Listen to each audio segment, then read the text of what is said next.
ഓണ എക്സാം കഴിഞ്ഞൊന്ന് ശ്വാസം വിട്ടിട്ടേ ഉണ്ടായിരുന്നുള്ളൂ അല്ലേ? എന്നാൽ ഞാൻ ഒരു കാര്യം പറയട്ടെ, നിങ്ങളുടെ ക്രിസ്മസ് എക്സാമിന്റെ ഡേറ്റ് വന്നു. വിശ്വസിക്കാൻ പറ്റുന്നില്ല അല്ലേ? യെസ്, നമ്മളുടെ ക്ലാസ് 7 തുടങ്ങുന്നതിന് മുന്നേ തന്നെ നിങ്ങൾ എന്ന് ഓൺ എക്സാം എഴുതണം, എന്ന് ക്രിസ്മസ് എക്സാം എഴുതണം, എന്ന് ഫൈനൽ എക്സാം എഴുതണം, ഓരോ മാസവും നിങ്ങൾ ഏതൊക്കെ ചാപ്റ്റേഴ്സ് പഠിക്കണം എന്നുള്ളത് ഗവൺമെന്റ് തീരുമാനിച്ചു വെച്ചിട്ടുണ്ട്. അതാണ് നമ്മളുടെ അക്കാഡമിക് കലണ്ടർ എന്ന് പറയുന്നത്. ഈ അക്കാഡമിക് കലണ്ടറിലെ ഡിസംബർ മാസം ഞാൻ ഒന്ന് കാണിച്ചു തരട്ടെ. ഇവനാണ്.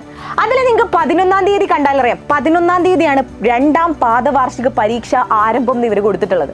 അതായത് നിങ്ങളുടെ ക്രിസ്മസ് എക്സാം സ്റ്റാർട്ട് ചെയ്യാൻ പോകുന്നത് ഡിസംബർ 11-നാണ്.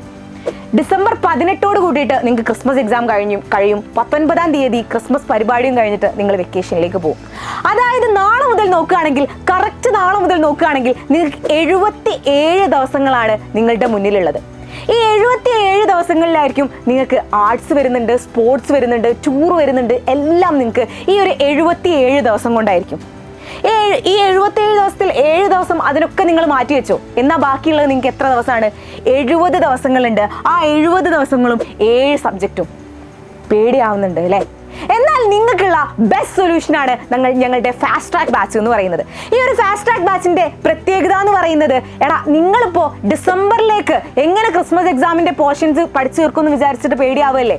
എന്നാൽ ഞങ്ങൾ ഈ ഒരു 70 ദിവസം കൊണ്ട് നിങ്ങളുടെ കംപ്ലീറ്റ് സിലബസ് 7ാം ക്ലാസ്സിൽ നിങ്ങൾക്ക് എന്തൊക്കെ പഠിക്കാനുള്ളതുണ്ടോ അത് മൊത്തം ഡിസംബറോട് കൂടിയിട്ട് കറക്റ്റ് ഒരു ഷെഡ്യൂൾ വെച്ചിട്ട് ഞങ്ങൾ പഠിപ്പിച്ചു തരാൻ പോവാണ്. സോ താല്പര്യം ഉണ്ടെങ്കിൽ ഇനി വൈകിക്കാൻ നേരമില്ല. നമ്മളുടെ സെപ്റ്റംബർ 25 വരെയാണ് ഈ ഒരു ഓഫർ ഉള്ളത്. നമ്മളുടെ 1999 ബാച്ച് 1999 നിങ്ങൾക്ക് കിട്ടാൻ പോകുന്നത്. അപ്പോൾ പെട്ടെന്ന് ഇപ്പോൾ തന്നെ ഈ ഒരു നമ്പറിൽ കോൺടാക്ട് ചെയ്യുക. നമുക്ക് ഫാസ്റ്റ് ട്രാക്ക് ബാച്ചിൽ വെച്ച് കാണാം.